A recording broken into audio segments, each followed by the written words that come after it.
13. Okay.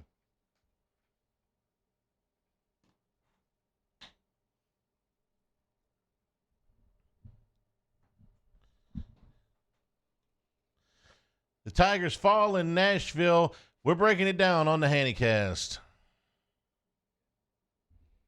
I'm Charles Hannigriff, along with former Tiger Richard Dickson, as we take a look back at LSU's 31-24 loss in Nashville. Rich, we're going to leave out all of the big picture stuff that we've been discussing post-game and on the daily shows and things like that, and just concentrate on the football part of this.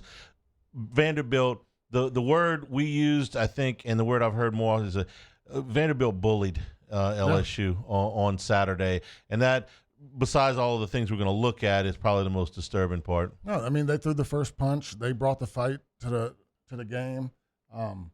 It seemed like we were catching in every way. I mean, this is one of the games, when you go back and watch, it was more frustrating to watch the film just because first time in my life I've seen Vanderbilt, bring the fight.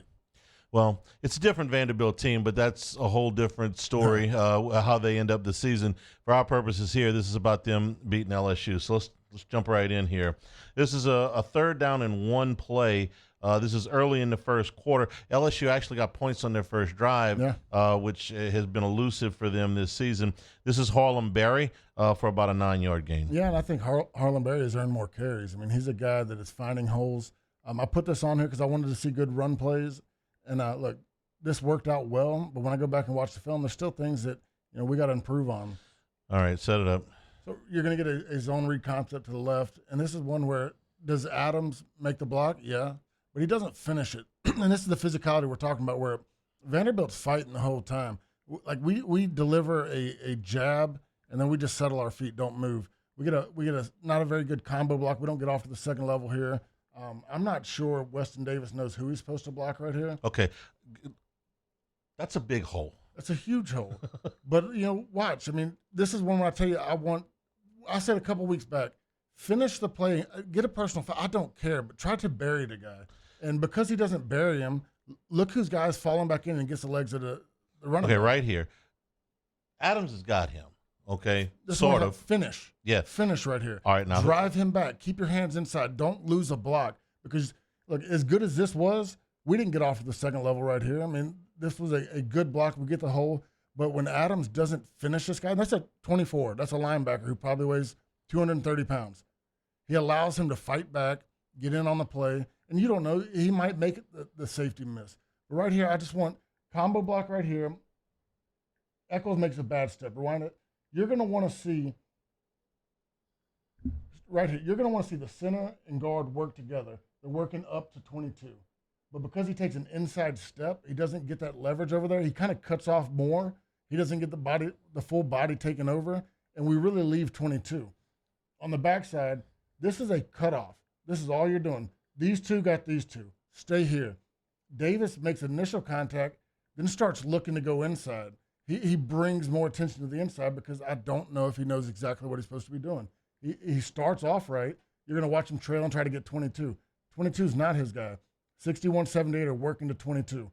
Adams, you got to finish. That's a linebacker. I want you to drive him 10 yards off the ball. Finish him backwards. And look, then you're one-on-one, very shifty. He might make that guy miss and go to the house. This is a 9-yard run. I'm happy with it. We haven't had a lot of 9-yard runs this year. But when in the totality of things is 71's got to bully that linebacker. He's got to beat him up. Eccles, you got to take a better step. You know you're reaching up here to 22 and you got help on the inside, but you step inside. 75, just know what you're doing. I mean, simply hinge off the backside and protect it. But it's a 9-yard run that has 3 of the 5 guys not doing necessarily the right thing or finishing.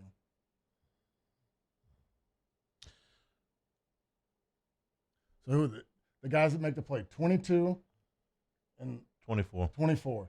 Okay, so if Eccles gets a good step here to the outside and passes him off, he's on there to chop him down, whatever he's got to do. If 71 finishes and knocks him back off the ball and doesn't allow him to fall back in, you're easily, with that big hole, one-on-one with the safety. You'd be an excellent choreographer if you're looking for a second career because you're constantly talking about where hands, feet, and heads should be. I mean, the biggest thing to me is where I get more frustrated. Like, do I like all the play calling? No. Do I think we make a lot of great play calls into certain situations? No. But if executed and if done the way that I've been taught to block my whole life, I mean, a lot of these are big plays. This next one is a 1st and 10 at the 28-yard line. In fact, I think this is the very next play. This is Garrett Nussmeier, who sacked for a 3-yard loss. This is the most physical play I've seen all year, and this is another Barry play.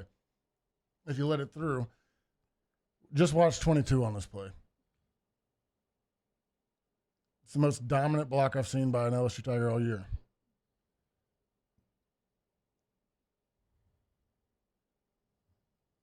Wow. All right. Yep. Knocked him right down. Now, I'm remembering this play now. Yeah. with that being said, Unfortunately. finish the play.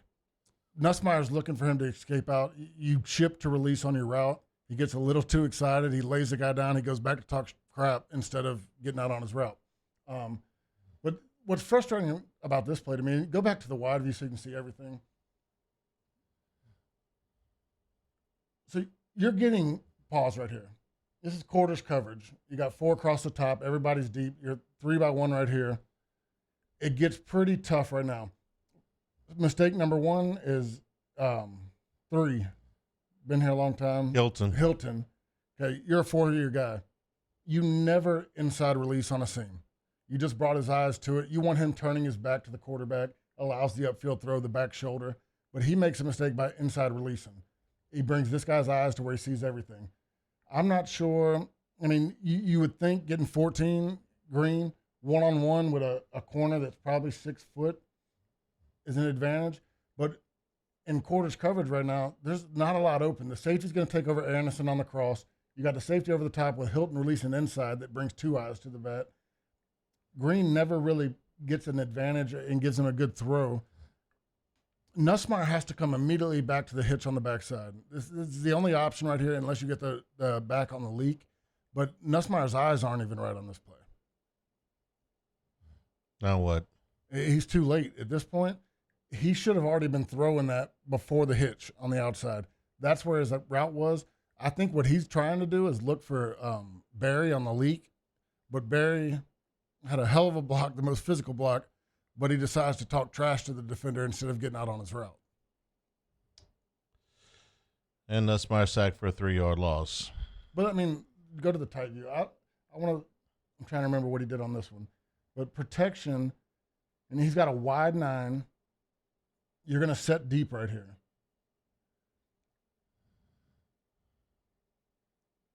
It's just hand placement with Davis. His hands went up over his shoulder pads. Every time he shoots his hands wide, you got to have, like, we teach you like a bench press. You got your hands in tight to your chest. That's where all your power is. You got to get your hands inside, fight him. But too often when you watch him, his hands go to the outside of the shoulder pads. He catches. He doesn't deliver the punch. Nussmeier goes down for a 3-yard loss. But the tackle on the other side too. Let's watch. But this is one. Even like I don't think either tackle blocked this very well. Like he allows that guy to push him back and then fall in and make the play. He doesn't finish. This is 2 plays in a row. He doesn't finish the block. With all that being said, Nussmeier's pre-snap reads and where his eyes should be, he should have still gotten the ball out to the backside. We're brought to you by Cina in the heart of downtown Hammond. Cina, an upscale Italian restaurant serving traditional dishes in contemporary fashion, inspired by an abundance of fresh, local produce and the ways of old. Cina, creating a unique dining experience. Cina's goal is to use local ingredients and delicious recipes to create an exceptional dining experience while also providing a fresh and inclusive atmosphere that can be enjoyed by everyone. Cina in downtown Hammond. All right, this next one is on the LSU defense. Diego Pavia, 20-yard gain here. This was a 2nd and 15 at the LSU 21. This puts them down in the red zone. Yeah, and the frustrating thing about this one, this is the most missed assignments, unsure of their job on the defense. We've been assignment sound for the most part of the year. This is one where we got guys out of place. You're going to see, it looks to me, for the most part, it's man covered 1. But Perkins rolls out here. Weeks rolls out. We leave the middle of the field open. And I know, or got to assume, that all week long was leaving a guy with eyes on the quarterback. And we have nobody watching right here. right here, you got 3 guys to cover 2. I'm assuming Perkins played wide. He's supposed to have that back, and Weeks is supposed to be back to the middle. But there's too many times when I'm watching this film that it looks like we have other guys covering for other guys that leaves bigger gaps open. He's supposed to be playing center field. Center field, okay. man. I'm assuming Perkins is supposed to be on this guy and Weeks supposed to be slid over. Everybody's manned up with a guy over the top. But for some reason, right here in the left corner, you got 3 guys to cover 2. And nobody covers number 2 all the way down to the goal line. Let's take a look from. I think the end view is going to be the best teller of what's really happening. But you watch him fly out. He seemed unsure right there. It's like he glanced, saw a guy wide open, and tried to get over there. Is this West Weeks that should be there? Okay. We're going to watch both of these linebackers fly out of the. So you got man. Okay. I'm assuming Perkins has him man because Weeks ends up covering him, but Perkins pushes outside, kind of sits in like a curl hook area, but doesn't really cover anybody.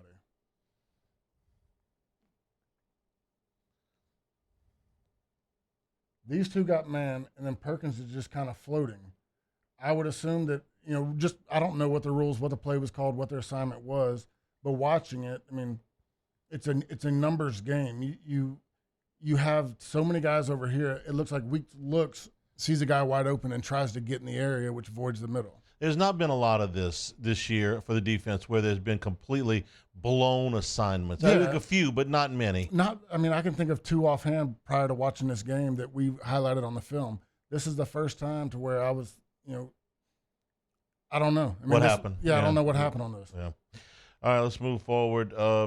This is a first, as very late in the first quarter, a 2nd down and 9 in Vandy territory, the 34-yard line. And Barry gets up for a 10-yard gain here. This one was actually blocked pretty well in the offensive middle. Yeah, but this is, when you watch it, like I'm not going to complain about a 10-yard gain, but to me, it's the mentality that we're talking about on several of these issues is just finishing the block. This is one where Chester, he's blocking a smaller guy. He's on another linebacker. He allows the guy to fall back into the play. I want him to be dominant. Look, first of all, hands outside, can't do it. He loses leverage on the inside. These are easier runs. If you finish, it gives him more space to be one-on-one and make a move. I mean, this is an easy block all day long. But he gets bad leverage. He goes to the outside. It's inside zone. He's got to keep his hat up to the middle or maybe a shade on the inside. All right, let's watch Chester again here. So when it's inside zone, you got a wide 9, hat not on the outside. You want it straight up the middle, maybe lean to the inside to where you can force it. But he gets so far on the outside, he falls back in. All right, so in his defense, this is him at left tackle, where he has not played very much. But this is a common technique. You got to get your hat on the other side. Yeah, you can say in his defense. I mean, to me, that's a bigger problem is why is a guy that's been here for 3 years, played center. The 1 year he started was a backup guard all during camp, and now he's our first option at left tackle. Well, tackle aside, and like I said, I'm going to take up for him this much because he's not used to playing left tackle, but you still got to get your head around. It's all about knowing where the ball's going, knowing where you're trying to get the leverage, knowing where you're trying to push. We're brought to you by Capital Area USSSA, the USSSA baseball affiliate here in Baton Rouge, hosting events for all levels of skill, league play, and into the rec all-star divisions, along with AA, AAA, and Major League state and national events. Exciting events lined up for late into the fall and into next spring. For more information, call Lane Petrie at 225-771-9095, 225-771-9095 for the Baton Rouge area USSSA. All right, this next play, early in the second quarter, Garrett Nussmeier going to Trades Green, and this was the touchdown. It's one of my favorite plays. Do a little tight end delay, get a heavy run action, block first, leak out to the backside. I think it was well designed, well executed. Great play by Nussmeier, but I don't know if you want to call this into a blitz. I think the blitz gets there a little bit faster, makes it a little bit harder of a play. But it's a hell of a throw and hell of an execution by Nuss. You get the end zone view. You're going to see a puller. I mean, they get heavy run action to the left side. You're going to see the backers flow. Great setup. You get a little delayed right there and sneak out the back. But to get that ball off with the inside linebacker blitzing that comes scot-free is pretty impressive. Yes, he's not supposed to have that much pressure. No, I mean, you're supposed to leak back, but I don't think that they intended to call this play into a blitz. You want to get heavy run action, get everybody flowing to the ball. You don't want two linebackers coming straight up the middle at you. Let me go back to the short view here. Is there anything that's indicating that they're bringing pressure in the middle? I would Pre-snap? the safety depth kind of includes you in that they're coming. But I mean, they're trying to show. I mean, that's cover 0. I mean, they showed this a lot, ran it a little bit, but it's something that you knew pressure was coming. Nice play by Nuss. Nice play by Green. LSU gets a touchdown. This was right there at the beginning of the second quarter. All right, this next play we're going to look at is a rush by Diego Pavia. He was Vanderbilt's leading rusher coming in. I feel like, that's something we talked about a great deal last week. This is a 7-yard gain, 3rd down and 6 at the Vanderbilt 41-yard line, and he's going to just barely pick up the first down here. Yeah, and to me, what's frustrating about this is, we're bringing a nickel blitz. 11 Woodland's coming off the end. This is another questionable play by Perkins to me. I don't imagine that he was designed to blitz here. I feel like he's kind of reading, reacting, and just trying to go make that play. But we get two guys with bad angles, and we lose contain.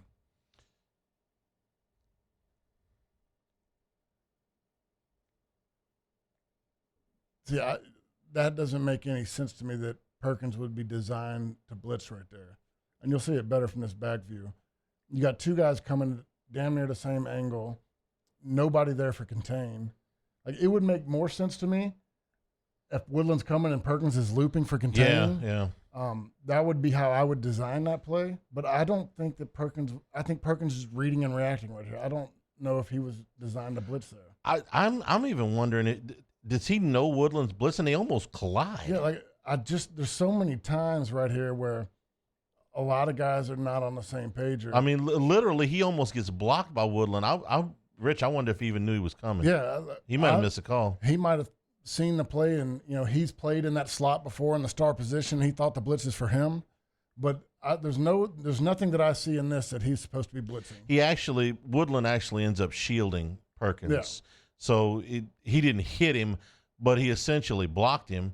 Now, there's no way that's not designed. That's certainly not the way it's supposed to be. Yeah, I mean, the only thing I could see if you're going to blitz that way is that Perkins is looping for contain. Yeah. Now, maybe Woodland missed a call and he's not supposed to blitz. I don't know. They weren't supposed to do that. Yeah, got it. We're brought to you by Marucci Sports. From a backyard shed to the top of the game, more than just a baseball bat company, a legacy built on passion and precision with 2 decades of crafting the finest wood, metal, and leather in the sport. We're here to help you run the game at MarucciSports.com. And don't forget about the Hitter's House, 5801 Segan Lane and on Airline Drive in Metairie. Members get access 24/7 to the members-only cages, bullpen cage reservation opportunities, and a 15% discount at the retail store. Check out it all at MarucciSports.com. This next one is not a run, but this is a Diego Pavia pass to the tight end for 21 yards. This was 2nd down and 8 at the LSU 27 midway through the second quarter. So we ran a tight end delay on Green's touchdown.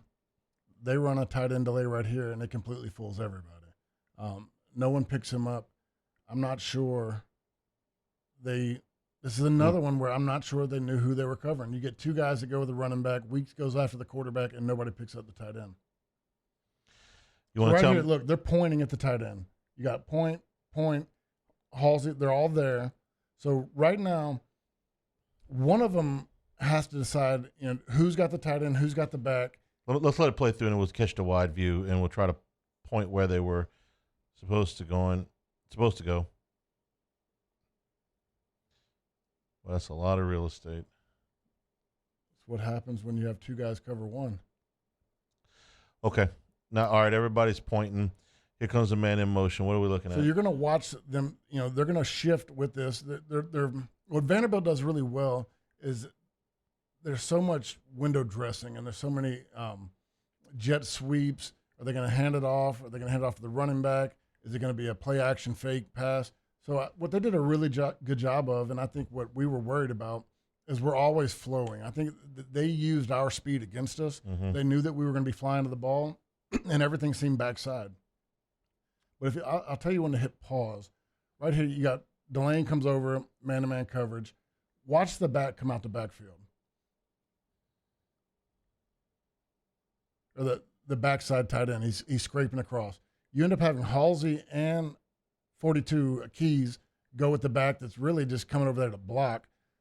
Nobody picks up the tight end. I feel like Weeks sees that he's blocking, that maybe he's green dogging at this point. He's going after the quarterback. But my guess is Halsey or Keys was supposed to be picking up the tight end coming out. It's a tough play. Look, some of my biggest plays in my career were on a tight end delay because once they see you engaged in a block, they lose a little bit of focus and go to the next thing. But this is just one time again that we're leaving guys wide open down the field. This next play is a 4th and 1 4th and goal at the 1 yard line, and this is just right up the gut. This one was I was really mad during the game because I think there's great effort by everybody right there, and I don't know if he initially got across the line. I know that it wasn't determined a touchdown right off the get go, but you get some stops right here. You get some guys coming in, guys stopping him at the line, but that pisses me off. Perkins, if you're watching he takes 2 steps, shuffles. I mean, I want to see him flying there. Hit pause right here. Right there, he should be flying in to knock his head off. He should be knocking that guy back, going for the ball. And finish this play. You're going to see a common theme, and we don't finish on a lot of plays. Okay, let me back it up here. At what point is he clear that Pavia has not kept the ball? Let's try to see where. All right. I'd say right now. Right there. Okay. You got to be crashing down. He's got to crash down. So you're going to get a stop right here by Weeks. He comes in and makes a good play. Because I understand him not sucking in there because right Pavia away, will keep it. Yeah. But when he is fully turned at watching this point, the play. Yeah. This is one right here. He's watching it. Watch. He thinks they got to stop. He stood there. And to me, that's something he's got to be flying in there, knock the ball out, finish the play. We're brought to you by Bayou Apparel. When you need anything LSU, go to everythinglsu.com. Made by locals and shipping from Baton Rouge. Bayou Apparel. Since 2009, one of the few local LSU official licensees with quality products to showcase your brand, whether it's established or new. Their design experts help you create eye-catching designs that fit your company's message. They do logos, event T-shirts, promotional items for your business, and get outfitted for the game. EverythingLSU.com or locally here, 225-928-9090. This next play is late in the first half. LSU down at the Vanderbilt 23-yard line, and Caden Durham gets stopped for a 2-yard loss. This is on Eccles and really mainly on Eccles, but Chester doesn't really get a good step in either. I think you can probably see it better from that wide view, but Eccles just completely misses. He gets swammed right there. Mm-hmm. Chester didn't get a good step in, didn't get good leverage on him, and the play's blown up from that one instance right there. I think Green, look, I'm coming along on Green. He is fighting his butt off. He's trying to get blocks. Front side, I think they do okay right here, but this is just a complete whiff. And I like Eccles. I think he's come along. And I think they think that too because Mubenga's back now and they left Eccles in the lineup. He misses here. Well, and this is a symptom of what have we been talking about for 2 weeks? Firing off the ball, knocking them back, trying to be more physical, blow them off the line of scrimmage. And this is one of those times where his mindset was, I'm going to give it everything I got, gets a little bit of a swim move, and he goes to the ground. Okay, this next one, our buddy Spence again. You put the tight end plays in here on purpose, didn't you? Well, I feel like that's all they threw it to. Well, they made some big plays for sure. This is Spence for about 8 yards. Yeah, and I don't have a lot on this one other than another great job of using the referee to shield right there. You coaching that. Yeah, it's very smart. This was actually the play that I thought I put on that was the Vanderbilt guard destroying 2 of our guys. Yeah. Did that not make it? No, this was the play that was supposed to be that. I got the wrong one. All right, well. But even on this, you're still playing, man coverage, single high. I don't know what Cooley's doing right there because everybody is manned up. This is another one where I feel like they're a little bit confused on what they're supposed to be doing. The one that the guard knocks two people down with. Yeah. And so It was going to make the film, and Hester then it didn't. sent me that film Sunday, and we're all That's talking making about rounds it. on social media. It's Yeah. not hard to find. Well, and that's why I didn't feel that bad about not seeing it. I feel like I've seen it posted everywhere. Give me 10, but this is a 15 guy seconds on that. that is, this is guys looking for work, guys trying to, just be aggressive and play mean and go put people on their butts. It's a play where you got a nose tackle and you got an end. The tackle's got his guy, the center's blocking his guy, the guard's got no one. He's there for help. Well, he freaking helps. Oh, he goes he out helped. there, Yeah, he put two people on the blows ground. up the end, knocks him on the ground, turns around, and knocks the other guy over. That's where I'm, frustrated with our offensive line. Even in situations when they're to help, it's like no one's being the bully. No one's going out there and trying to knock that guy on the ground. Brought to you by Dependable Storage with 8 locations across Louisiana and 1 in Gulfport, Mississippi. Match any competitor's pricing, and convenient online rentals and payments are offered. Also, free use of the moving truck for new rental move-ins. Clean, secure, and conveniently located facilities. Check out the website at dependablestorage.com for locations, pricing, and rentals. Like Skip Burtman always says, at Dependable Storage, we want your stuff. All right, this one is the best play of the game. I don't know if I know they didn't draw it up this way, but the results of it were, this is Nussmeier getting the pass off to Xavier Thomas for a 62-yard touchdown. This is a great effort by Nuss, even better effort by Thomas. But, what's frustrating is they're still just bad all over up front. You get Davis, who does the biggest no-no you ever taught as a tackle. You never get your shoulders parallel to the sideline. You always play with depth. He has bad technique. They loop just like everybody's been doing. I think Vanderbilt did a better job of it as a delayed loop, so it's kind of tough for Eccles to read. But this is one that, you got to realize when they're not attacking to keep getting depth to pass it off, because you're going to watch. He's going to slant inside to pull Eccles. The DN's about to loop on the inside, but they have no recollection that this is happening, and they end up getting cut off from one another. This is the biggest disgustment I have, because you're always taught to get depth. Get depth. Look, you got 56 who's looking to help you. He can't help you once you've turned your shoulders like this. You've already opened the gate. You've shortened the edge. If he decides to go inside, you can't flip back around. This is just, you're taught from day one to never do this as a tackle. You get depth, keep your shoulders parallel to the line of scrimmage, and force him to make the move. Once you've given up this, the inside's wide open. There's nothing you can do.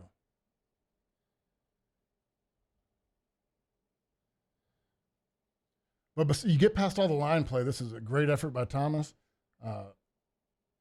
It's just a hell of a play. He's a playmaker. And after getting knocked around like that, he doesn't get caught. Yeah. He's got great speed. But watch the on the left side, the Vanderbilt defensive tackle and end. They do a good job of delaying this loop. Eccles wasn't ready for it, and it gets the guys cut off. But that's another thing, that if you're playing with proper technique, you're getting depth, you're not leaning forward, you let the line kind of determine what you're doing.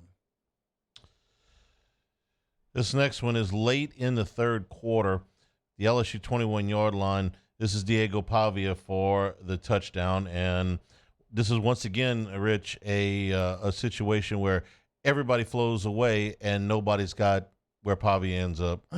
Did we mention that I feel like this is the most times in the game all year long that we didn't feel like we know who we were supposed to be covering? The run's great. He gets a touchdown. I think he could have thrown a touchdown to 2 different guys on this one. Hit pause right there. Why do you have 3 guys going with the jet sweep? There's 3 guys down there. There's 3 guys went with the jet sweep. You could have hit the running back on the rail route all day long. I don't think Keys was supposed to cover him. I think this is another panic move. He sees him so wide open, he goes over here. But you're from the middle of the field over. You don't have a defender in sight. If I'm a running quarterback, if I'm anybody, that's where you're going. You're taking off right there. There's no one that can get to you. Halsey's back is turned to you. Let's watch this again. The blitz is coming off the top, doesn't get there. Yeah. And 3. Okay. You have 3 guys go to cover the sweep. Let me back this up. What's Perkins pointing at? He's pointing behind him when he gets, you'll see, right there. What does he think is supposed to happen? Someone's picking up the running back. Okay. I don't got him. Who's got him? And Well, Weeks there's nobody doesn't have there him. to got him. Halsey doesn't have him. Like, that's, to me, this is the most confusion I've seen on this defense, to where, if you run it from the back, I think I would have had Perkins with the back. I'm trying to remember the way this flows. Okay. But typically right here, if the back goes to the right, Keys is taking him. If it goes to the left, I would say Perkins is taking him. Cooley would get the tight end. But right now, I think, Cooley's supposed to cover the tight end. Perkins would get the back. Weeks is flowing because he doesn't have the back to his side. But all three of them flow with the jet sweep.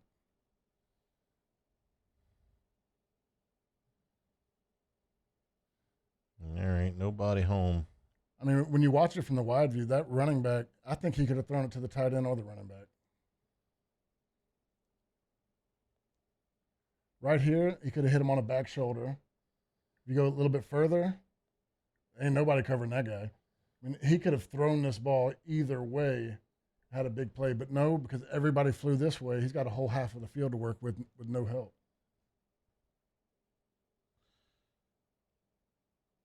Yikes.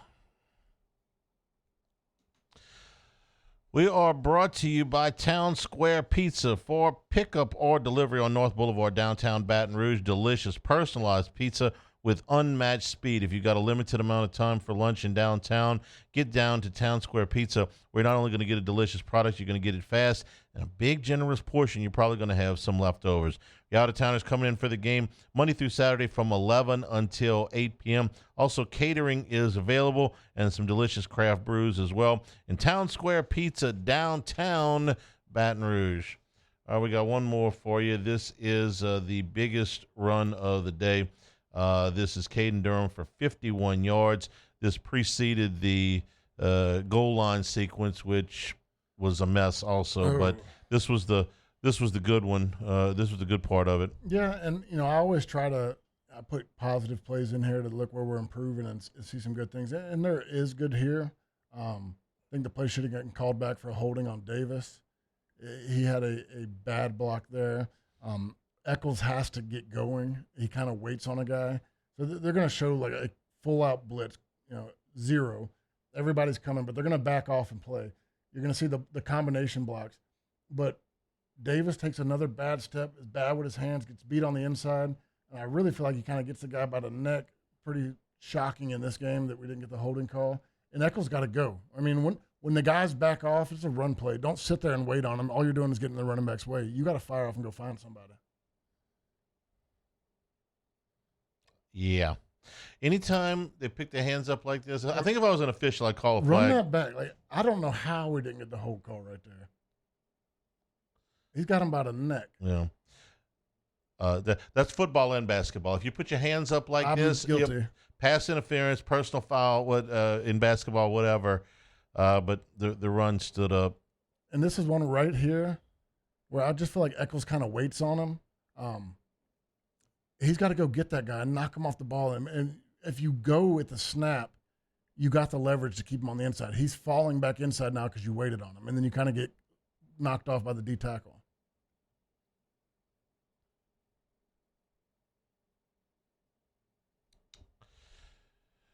Okay. We have a limited amount of time and things on these deals. We didn't put the goal line sequence in because it's been talked about to death. We did it on the post game. We did it on daily shows. Everybody else has done it too. After this is over, you get a run up the middle that was stuffed. There was nothing dramatic there. You just got stuffed. Then the second down, you get you have to take the timeout. Then you get the false start or the illegal shift, which wipes out the touchdown. Then you run the direct snap to Johnson, which doesn't really go anywhere. And then you run the same slant that they used for the 2-point conversion earlier, except to the left side, and that didn't work either. And this play, which goes to first and goal to 2, ends up being a field goal. I think I heard earlier that in the last 2 weeks we've had 3 goal to goes on the 2nd or 1 yard line and haven't got a touchdown yet. No, that's true. I've got the whole list.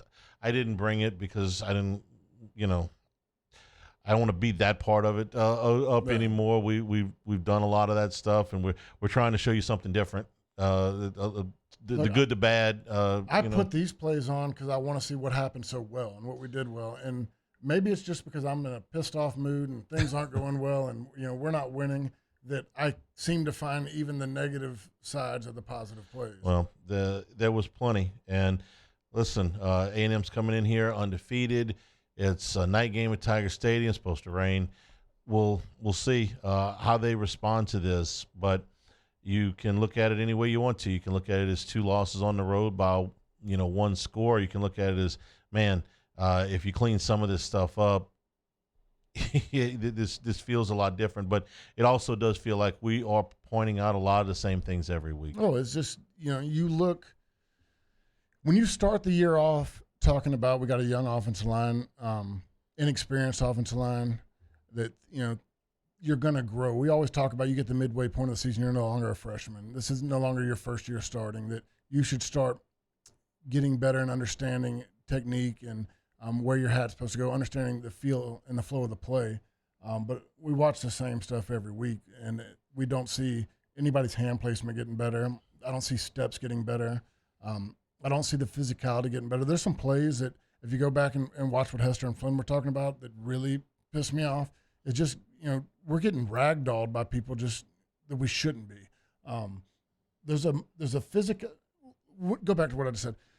When you have 3 drives that start with on the first or second yard line with first down and you end up with field goals, that is a mentality. That's not being physically and mentally strong. That's embarrassing. I mean, the amount of times that, we run goal line practice for 15 minutes, and I would say the success rate is 75% of the time. And, we're coming out here and getting blanked. Look, we talked about the defensive issues, and this was our worst played defensive game, but against a very crafty offense with a playmaker like Pavia. But at the end of the game, you get 2 stops. They forget what happened, first quarter through third quarter. It's a 1-touchdown game in the fourth quarter, and you get 2 stops. And in your 2 drives, you go 3 and out for a total of negative 10 yards. It's completely unacceptable and embarrassing. Thanks to everybody for watching us. Hit a subscribe, hit a like, help us out a little bit. We'll be back next Tuesday, and we'll take a look at LSU and A&M. For Richard Dickson, I'm Charles Hannigrove. This has been the Hannycast.